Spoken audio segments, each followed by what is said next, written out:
नमस्कार विद्यार्थी मित्रांनो, स्कॉलरशिप आणि बरंच काही या आपल्या यूट्यूब चॅनलमध्ये तुम्हा सर्वांचं मनापासून स्वागत.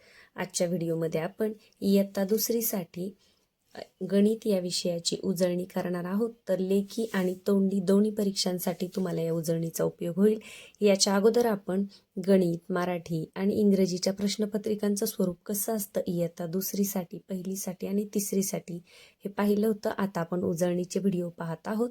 तर इयत्ता दुसरी भाग 2च्या गणितची उजळणी आज आपण करणार आहोत. भाग 1 साठी उजळणीसाठी आपण व्हिडिओ पहिल्या चाचणीच्या वेळी बनवला होता. तुम्ही जर पाहिला नसेल तर तो नक्की पहा. आज आपण गणितची भाग 2ची उजळणी करणार आहोत.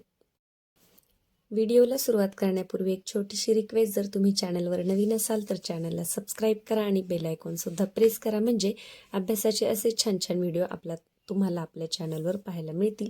याच्या अगोदर आपण मंथन परीक्षेसाठी म्हणजे प्रज्ञाशोध परीक्षेसाठी भरपूर व्हिडिओ टाकलेले आहेत, त्याचाही तुम्हाला खूप उपयोग होईल. चला तर मग आजच्या व्हिडिओला सुरुवात करूया. इथे आहे माझ्याकडं बालभारतीचं पुस्तक, इयत्ता दुसरी भाग 2 मराठी माध्यमासाठी. तर आपण आज गणितची उजळणी करणार आहोत. तर पहा, सगळ्यात पहिल्यांदा आहे ती बेरजेची गंमत. तर इथे बेरीज करताना काय गंमत घडते हे दिलेलं आहे सुरुवातीला. तर जसं 5 आणि 2 मिळून 7 होतात, 2 आणि 5 मिळूनही 7 होतात. म्हणजे 5 मध्ये 2 मिळवले आणि 2 किंवा 2 मध्ये 5 मिळवले तरी उत्तर तेच राहतं, म्हणजे क्रम बदलला तरी बेरीज बदलत नाही. आता याचा पडताळा घेण्यासाठी खाली उदाहरणं दिलेली आहेत. ही मुलांनी शाळेमध्ये सोडवलेली सुद्धा आहेत. जसं की 4 अधिक 1 किती होईल? 5 आणि मग 1 अधिक 4 5. दोन्हींचा क्रम बदलला तरीही उत्तर बदलत नाही. तर या पद्धतीने खूप छान अशा माध्यमातून आता तुम्ही इथे पाहू शकता, इथे चित्र दिलेले आहेत पुस्तकामध्ये आणि खूप छान पद्धतीने मुलांना समजावून सांगितलेलं आहे. तर या पद्धतीने लक्षात ठेवा, बेरजेमध्ये क्रम जरी बदलला तरी उत्तर तेच राहतं. त्याच्यानंतर पुढे आहे पहा, पुढे मोजून बेरीज. आता पुढे मोजून बेरीज म्हणजे हे सगळं वाचत न बसता मी तुम्हाला थोडक्यात सांगते. जसं की 2 अधिक 5 म्हणजे 2 बोटे आणि 5 बोटे मिळवायचे आहेत. मग आपण बऱ्याच वेळा सुरुवातीला शिकताना विद्यार्थी एका हाताची 2 बोटे, मग दुसऱ्या हाताची 5 बोटे करतात आणि मग सगळी मोजतात. त्याच्यापेक्षा पुढे मोजून बेरीज आणि पुढे मोजून वजाबाकीसुद्धा खूप पटकन होते आणि ती खूप सोपी होते. जसं की आता पहा, 2 बोटे आणि 5 बोटे. मग 5 बोटे पुन्हा मोजत बसण्यापेक्षा 5च्या पुढेच 2 मोजायची आहेत बोटे. 5 नंतर 5 पकडायचं नाही, 5च्या पुढे मोजायची 6 आणि 7, म्हणजे लगेचच उत्तर मुलांना मिळून जातं. आपण 2च्या पुढेही 5 बोटे मोजली तरीही 7च उत्तर येणार आहे, परंतु 2च्या नंतर 5 बोटे मोजायला जास्त वेळ लागेल. त्यापेक्षा 5 बोटांच्या पुढे 2 बोटे मोजायला अधिक सोपं जातं. म्हणून मोठा अंक तसाच ठेवायचा आणि जो छोटा अंक आहे तो पुढे मोजायचा आहे. मोजताना एकच लक्षात ठेवायचं आहे की 5मध्ये 2 मिळवताना तुम्हाला पुन्हा 5 पकडायचा नाही, तर 5च्या पुढचा जो अंक आहे तो तुम्हाला पकडायचा आहे. आता याचा जास्तीत जास्त उपयोग कुठे होतो? आता इथेच पहा, खालच्या पानावर दिलेला आहे, मी तुम्हाला दाखवते. इथे पहा, आता 25 अधिक 3 जेव्हा मुलं बोटांनी बेरीज करतात तेव्हा आता 25 बोटं करणं आपल्याला शक्य आहे का? नाही. मग 25मध्ये 3 कसे मिळवायचे? तर 25च्या पुढे 3 मोजा. 25 नंतर 25 पकडायचे का? नाही. 25च्या पुढे 26, 27, 28 या पद्धतीने. असं मुलांना जर आपण छान समजावून सांगितलं तर मुलांना गणित हा आवडीचा विषय बनतो आणि त्यांना गणितं पटापट यायला सुद्धा लागतात. आता इथे 25 अधिक 3 दिलेला आहे आणि इथे 5 अधिक 38 दिलेला आहे. जरी असा क्रम जरी बदलला असला तरी आता आपण 5च्या पुढे 38 मोजणार का? तर नाही. सोपं काय आहे? 38च्या पुढे 5 मोजणं अधिक सोपं आहे. तर हे मुलांना लक्षात आलं पाहिजे की आपण कशाच्या पुढे काय मोजलं पाहिजे. जसं इथे पहा, 5 अधिक 19. मग 5च्या पुढे 19 न मोजता 19च्या पुढे त्यांनी 5 मोजायचं आहे आणि हे मोजताना 19 पकडायचं नाही. एवढं लक्षात ठेवा. तर ही खूप छान पद्धत आहे. बेरीज पुढे मोजून बेरीज ही अतिशय सोपी आहे आणि उत्तरही त्याने पटकन येतं. वजाबाकी कशी करतात याचं जेव्हा वजाबाकी येईल तेव्हा मी तुम्हाला सांगेलच. याच्यानंतर पुढे आहे संख्याक्रमाने लिहायचे आहेत. पुढे मोजून बेरीजचीच शाब्दिक उदाहरणं इथे आहेत. तर बऱ्याच वेळा काय होतं, मुलांना आपण जर जेव्हा असं डायरेक्ट देऊ बेरीज करायला तेव्हा त्यांना ते येतं, पण जेव्हा शाब्दिक उदाहरणं येतात तेव्हा बऱ्याच वेळा मुले कंटाळा करतात किंवा उदाहरण पाहूनच त्यांना असं वाटतं की आपल्याला हे जमणार नाही. तर त्यांना आत्ताच सवय लावून द्या, शाब्दिक उदाहरणं कशी सोडवायची, कशी मांडायची. त्याच्यासाठी पुस्तकामध्ये खूप छान दिलेलं आहे. पहा, रमाजवळ 18 चिंचोके आणि यशजवळ 7 चिंचोके, तर दोघांजवळ मिळून किती चिंचोके. मग आता इथे असं दशक आणि एकक या स्वरूपामध्ये मुलांना लिहायला लावा. 18 म्हणजे, तर इथे एककच्या घरामध्ये 8 आणि दशकच्या घरामध्ये 1 मांडायचे म्हणजे एकावर 8, 18 अधिक 7 मांडायचे आहेत. आता 18 मध्ये 7 मिळवताना पुढे मोजून बेरीज करायची आहे, म्हणजे 18च्या पुढे 7 मोजायचं आहे. त्याच्यासाठी मुलं 7 बोटं करतात आणि 18च्या पुढे मोजतात. तर पुढे मोजून इथे शाब्दिक उदाहरणं सुद्धा मुलांना आली पाहिजेत. आता पुढचं पहा, आनंदजवळ 27 स्टिकर्स आहेत. त्याने आणखी 5 स्टिकर्स विकत घेतले. आता त्याच्याजवळ किती स्टिकर्स झाले. मग इथे मांडायचं आहे 27 म्हणजे 2वर 7 आणि इथे मांडायचं आहे 5. मग 27च्या पुढे 5 मोजायचं आहे. 28, 29, 30, 31, 32 आणि इथे लिहून टाकायचं आहे. 32 आलं ना, मग 3वर 2 32 म्हणजे 2 एकक 3 दशक. तर या पद्धतीने शाब्दिक उदाहरणं सुद्धा मुलांना मांडणी करता आली पाहिजे आणि अशी उदाहरणं दिल्यावर तर मुलं ते करतातच. आता इथे पहा, सरावासाठी थोडीशी वेगळी उदाहरणं दिलेली आहेत. 27 अधिक 8 म्हणजे आपण शिकलोय की 27च्या पुढे 8 मोजायचे. मग 8 बोटं करा आणि 27च्या पुढे मोजा. 28, 29, 30, 31, 32, 33, 34, 35. मग इथे लिहायचं आहे 35. आता त्याच पद्धतीने 8 अधिक चौकट रिकामी दिलेली आहे बरोबर 14, म्हणजे 8 मध्ये किती मिळवले तर 14 होतील. आता हे कसं करणार, 8च्या पुढे 14 येईपर्यंत मोजा. 8 नंतर 9, 10, 11, 12, 13, 14 म्हणजे 6. 8मध्ये 6 मिळवले तर 14 होतील. इथे रिकामी चौकट दिली आणि इकडे बरोबरच्या जागी उत्तर दिलेलं असेल तर या अंकाच्या पुढे तुम्हाला हा अंक येईपर्यंत मोजायचं आहे. पुढे पहा, 67 अधिक 3 किती सोपं आहे. 67च्या पुढे 3 मोजा. 68, 69, 70, 7वर 0 70. यानंतर आता पहा, रिकामी चौकट अधिक 9 बरोबर 16 म्हणजे 9 मध्ये किती मिळवले तर 16 येतील. मग आपण हे कसं करणार, आपण 16 मधून 9 वजा सुद्धा करू शकतो, पण आपण आता बेरीज शिकतोय म्हणून आपण काय करणार, 9च्या पुढे 16 येईपर्यंत मोजणार. 9च्या पुढे मोजा. 10, 11, 12, 13, 14, 15, 16 म्हणजे 7 आले. 7मध्ये 9 मिळाल्यावर 16 येईल. या पद्धतीने पुढे मोजून बेरीज आणि पुढे मोजून वजाबाकी सुद्धा खूप सोपी जाते.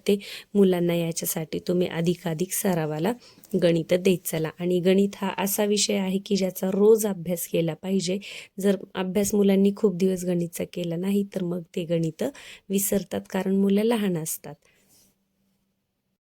याच्या पुढे आहे बिना हच्च्याची बेरीज आहे. तर बिना हच्च्याची बेरीज अगदी सोपी आहे. इथे उदाहरणं दिलेली आहेत. 30 मुलांनी उभ्या स्वरूपामध्ये मांडायची आहेत. 5 अधिक 3, मग 5मध्ये 3 मिळवायचे आहेत. 5च्या पुढे 3 मोजा. 6, 7, 8 आणि उत्तर लिहून टाका. या पद्धतीने इथे आहे. त्याच्यानंतर जेव्हा असं दशकच्या स्वरूपात दिले असेल तेव्हा सुद्धा मुलांना करता आलं पाहिजे. जसं आता इथे एकक दशकच्या स्वरूपामध्ये दिलेलं आहे. तर पहा, 23 अधिक 12 मग 23 म्हणजे किती दशक, 2 दशक आणि 3 एकक.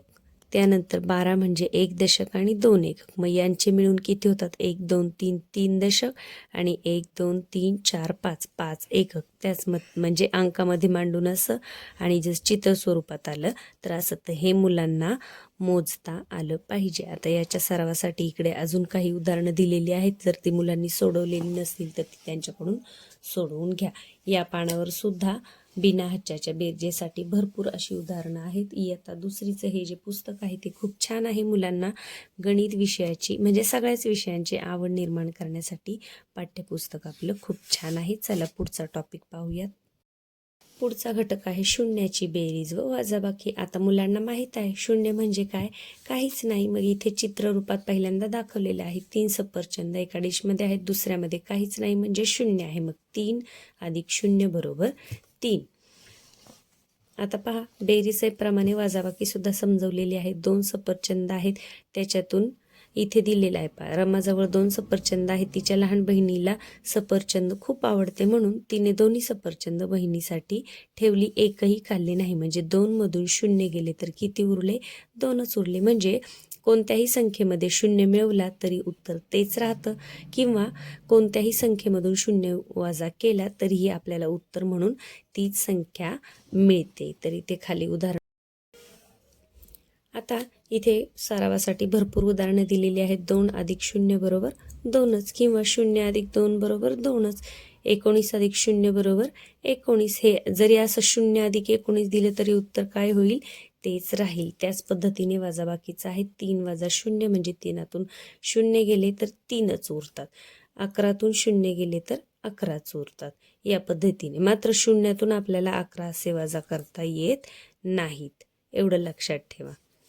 आता पहा इथे दिले 82 मधून किती गेले तर 82 उरतील. तर 82 मधून 0 गेले तरच 82 उरतील. या पद्धतीने शून्याची बेरीज व वजाबाकी इथे मुलांना समजून सांगितलेली आहे. तर शून्यामध्ये कोणतीही संख्या मिळवली किंवा कोणत्याही संख्येतून 0 वजा केला तर उत्तर तीच संख्या राहते. पहा पुढचा घटक आहे गोष्टीतील बेरीज. गोष्टीतील बेरीज म्हणजे थोडक्यात ही शाब्दिक उदाहरणच आहे, पण मुलांना गणितामध्ये रस निर्माण व्हावा म्हणून या पद्धतीने दिलेली असतात. आता पहा इथे मंजोतने बदामाची 14 झाडे आणि पेरूची 21 झाडे लावली, तर तिने एकूण किती झाडे लावली?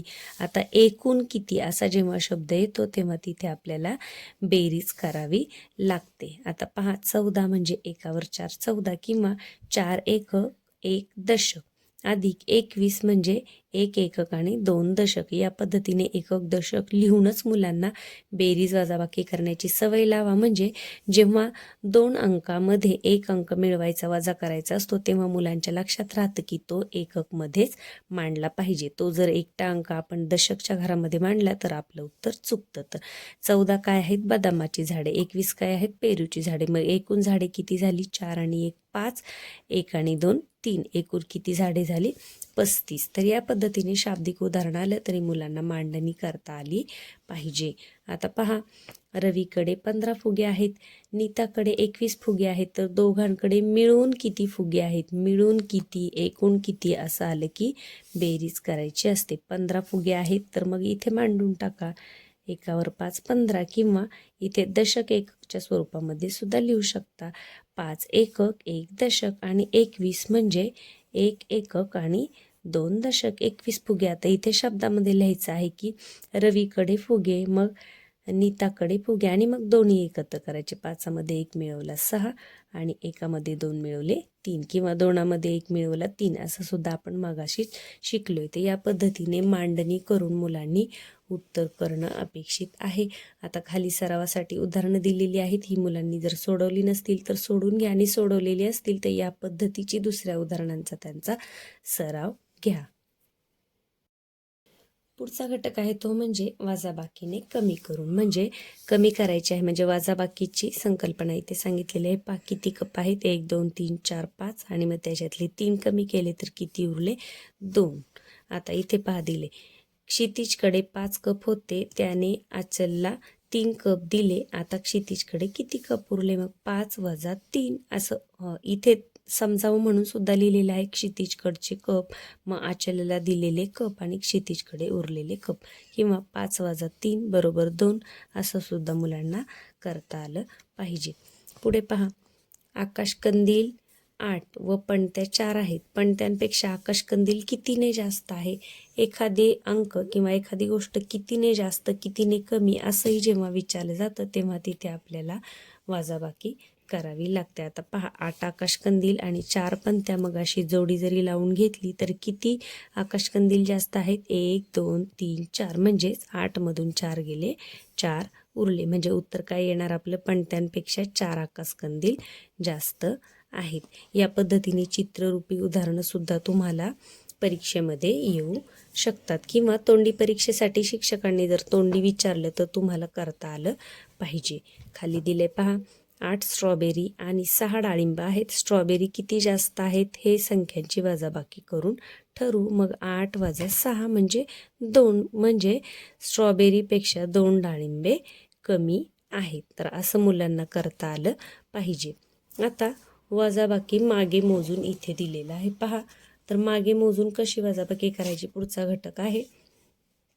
तर इथे खेळाच्या स्वरूपामध्ये दिलेले आहे, आपण ते न पाहता या पद्धतीने पाहणार आहोत. पहा 49 वजा 4, मग 49 मधून 4 कमी करायचे आहेत. आता हे आपण मांडणी करून सुद्धा करू शकतो आणि मागे करून सुद्धा करू शकतो. 49च्या मागे मोजा, मग तेव्हा 49 पण धरायचं. 49 त्याच्या अगोदर काय 48, त्याच्या अगोदर 47, त्याच्या अगोदर 46, म्हणजे इथे किती आला 45. तर असं आपल्याला करायचं आहे. जेव्हा आपण मोजत असतो, पुढे मोजतो, तेव्हा तो अंक धरायचा नसतो, परंतु जेव्हा मागे घेतो आपण, मागे मोजतो, तेव्हा तो अंक धरावा लागतो. 49 सुद्धा धरावा लागतो, म्हणजे उत्तर किती येणार आपलं 45. तर या पद्धतीने मागे मोजून सुद्धा मुलांना वजाबाकी करता आली पाहिजे जेव्हा मोठा अंक असेल तेव्हा. कारण पुढे मोजून जर करायचं म्हटलं तर आपण 4च्या पुढे 49 येईपर्यंत मोजणार का? नाही. आपण 4च्या पुढे जर 49 येईपर्यंत मोजत राहिलो तर त्याच्यासाठी खूप वेळ लागेल. आता दुसऱ्या उदाहरणाने समजून सांगते. पहा 45 वजा 5 किती येते उत्तर. आता पहा 45 वजा 5 करायचे आहेत ना, मग 45 सुद्धा पकडायचा आपल्याला, कारण तो वजा करायचा. मग 45च्या अगोदरचं मोजा, म्हणजे 45, मग त्याच्या आधी 44, त्याच्या अगोदर 43, त्याच्या अगोदर 42, त्याच्या अगोदर 41, म्हणजे हे 5 वजा केले तर 41 पर्यंत आलं. मग आपल्याला त्याच्यासुद्धा अलीकडचा अंक लिहावा लागतो, म्हणजे 40. 40 मध्ये 5 मिळवल्यावर 45 होतात. तर या पद्धतीने मागे मोजून सुद्धा मुलांना वजाबाकी करता आली पाहिजे. जेव्हा खूप मोठा अंकांचं अंतर असतं तेव्हा या पद्धतीने मागे मोजता येतं, आणि अंतर जर जवळ असेल, कमी फरक असेल अंकांमध्ये, तर पुढे मोजून बेरीज, पुढे मोजून वजाबाकी करता येते. आणि हे मुलांच्या लक्षात कधी राहतं, जेव्हा आपण वरचेवर त्यांचा अशा उदाहरणांचा सराव घेऊ तेव्हा.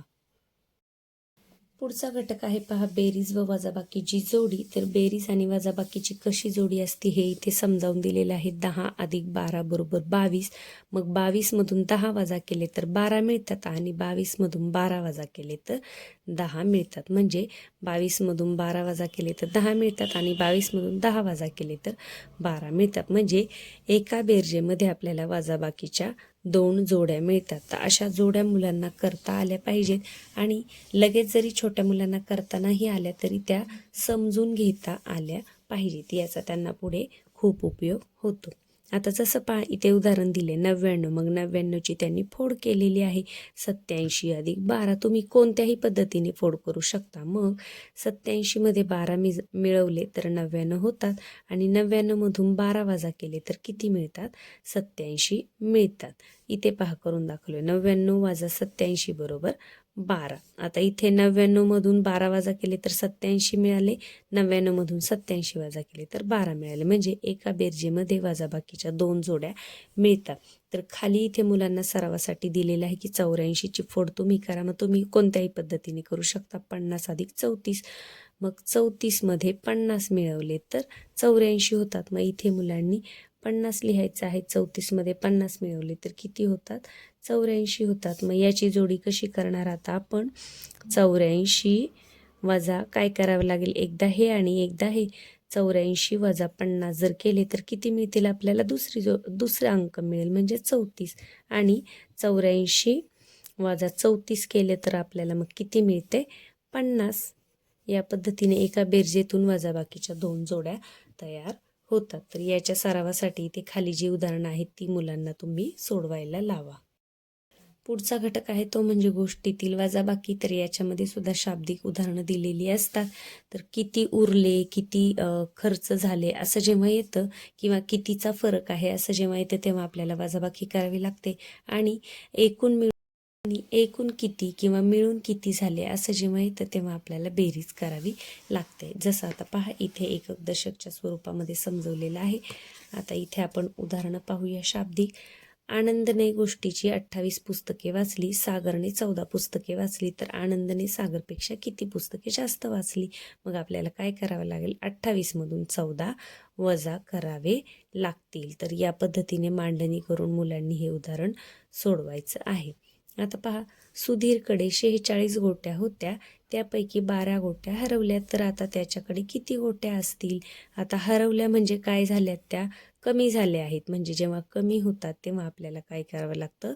वजाबाकी करावी लागते. मग 46 मधून 12 वजा करायचे आहेत. त्याच्यासाठी मुलांनी या पद्धतीने मांडणी करायची आहे.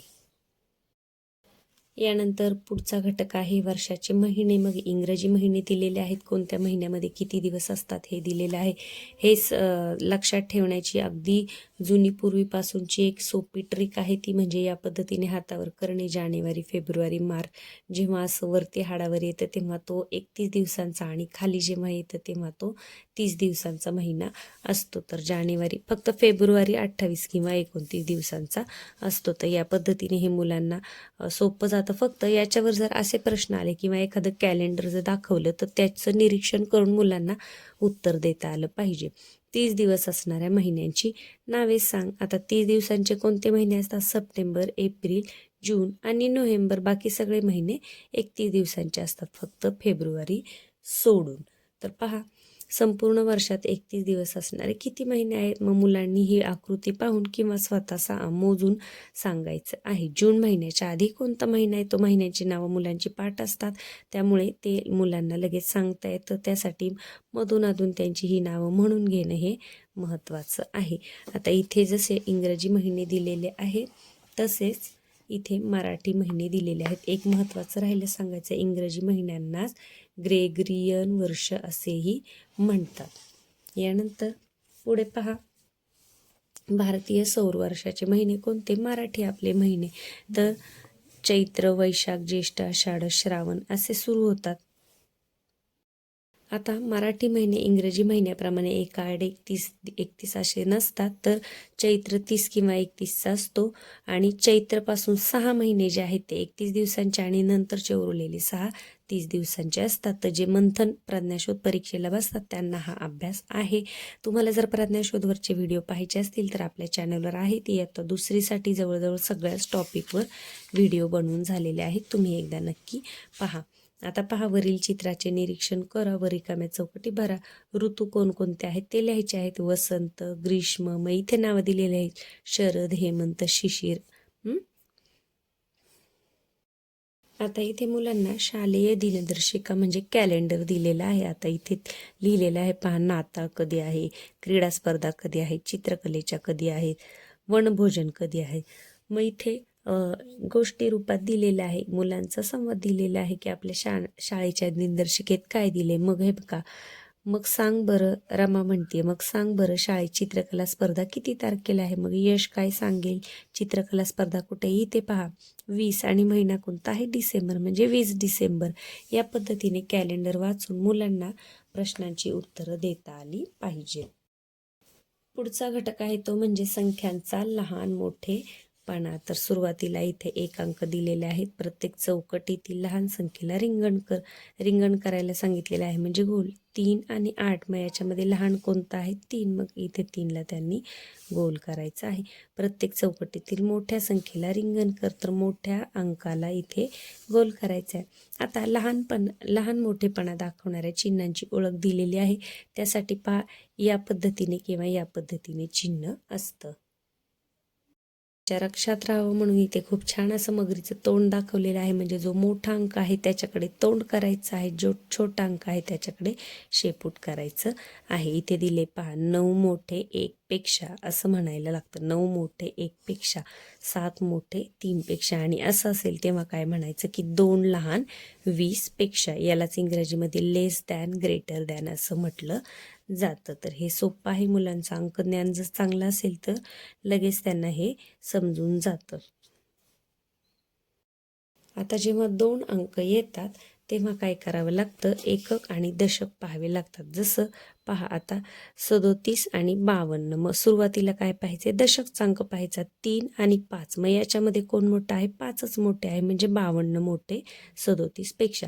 आणि जर दशक स्थानचा अंक समान असेल तर मग एकक स्थानचा अंक पाहून त्याच्यामध्ये कोण मोठा आहे ते ठरवावं लागतं.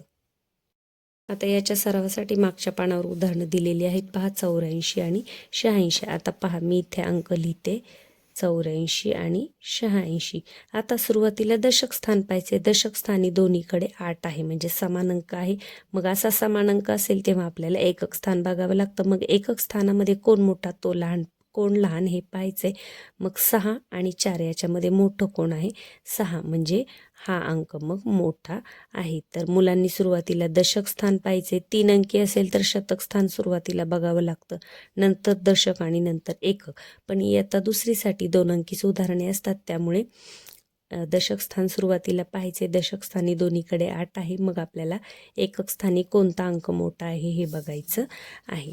आता पहा इथे कसं उदाहरण दिले, एकक स्थानचा अंक इथे समान आहे, 6 वर 7 67 आणि 57.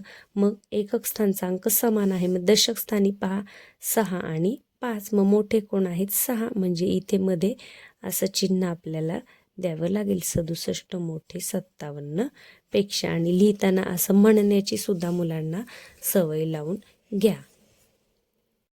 पुढचा घटक अगदी सोपा आहे, तो म्हणजे लगतची संख्या. मग पुढची सुद्धा आणि मागची सुद्धा. मग 54च्या अगोदर काय येतं, मग 5वर 4च्या अगोदर काय येणार, 5वर 3 म्हणजे 53. आणि नंतर काय येणार, 5वर 5 म्हणजे 53, 54, 55. या पद्धतीने मधली संख्या दिलेली असेल तर अगोदरची आणि नंतरची, म्हणजे लगतची मागची व लगतची पुढची संख्या मुलांना लिहिता आली पाहिजे. याच्या सर्वासाठी पुस्तकामध्ये भरपूर अशी उदाहरणं दिलेली आहेत.